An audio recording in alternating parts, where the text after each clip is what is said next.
To present the award for spirituality, please welcome to the stage Cleo Battle from Louisville Tourism.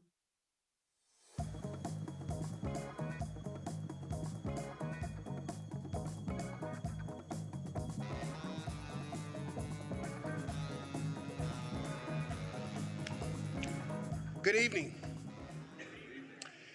Tonight, Louisville Tourism is proud to honor Charitie Ropati. Charitie is a scholar, scientist, and environmental activist using her engineering background and indigenous identity to advocate for sustainable and resilient water solutions.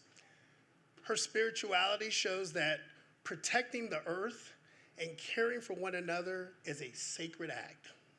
Please welcome Charitie Ropati.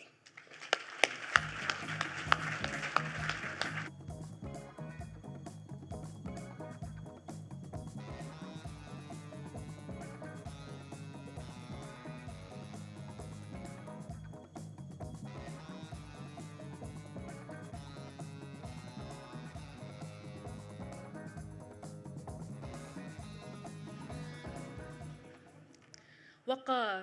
Hello, everyone. My name is Charitie Ropati. I am Yupik and Samoan. My given name is Aguvach, and I come from the native village of Kongaganuk, Alaska. In 1967, my great-grandfather and other men in our village tied ropes around our homes and pulled them 11 miles across frozen tundra, using ski-doos and dog sleds to escape the rising waters. We did this without any government aid, and that act of courage, of moving a village by hand, is how my community came to be and how I came to be.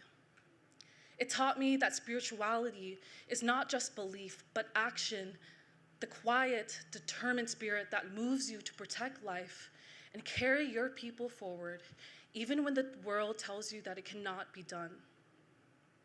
Our Yupik teachings remind us that all living things, the land, waters, and animals are our relatives, bound together by Shlamyo, the spirit that connects all things.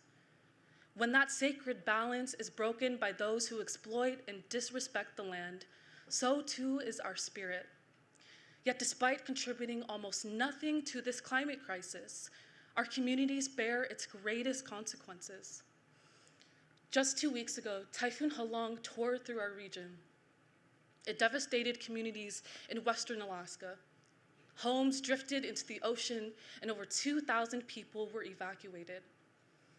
Our people became climate refugees in lands that we have called home for thousands of years. But like my ancestors, we continue to adapt and to fight for justice. People throughout the world came together, and hundreds of thousands of dollars were raised to help our communities through the Western Alaska Disaster Relief Fund. Our spirituality calls us not to only pray for a better world, but to build one, where our peoples are not left behind, where our homes no longer drift away in the ocean, and where our children can live on the lands our ancestors cared for over thousands of years. More than 50 years after my great-grandfather moved our village, I moved from Alaska to New York to study civil engineering at Columbia. I made a promise to bring water back home to my people. I became the first Alaskan Native woman to graduate from my department in the school's 270-year history.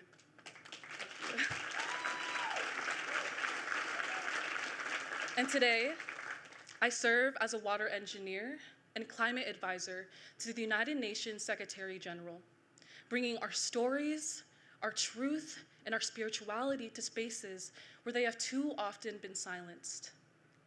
Muhammad Ali once said that service to others is the rent you pay for your room here on earth. And for me, that service is rooted in the teachings of my ancestors and in the spirit that has carried us through every storm. Despite every attempt to diminish our existence as Indigenous peoples, we are still here. And it is that endearing spirit, that deep spirituality, that reminds me that we as Indigenous peoples have always made the impossible possible. Guyana, thank you for honoring not just me, but the spirit of my community, and the spirituality that continues to guide all Indigenous peoples who fight for a better world.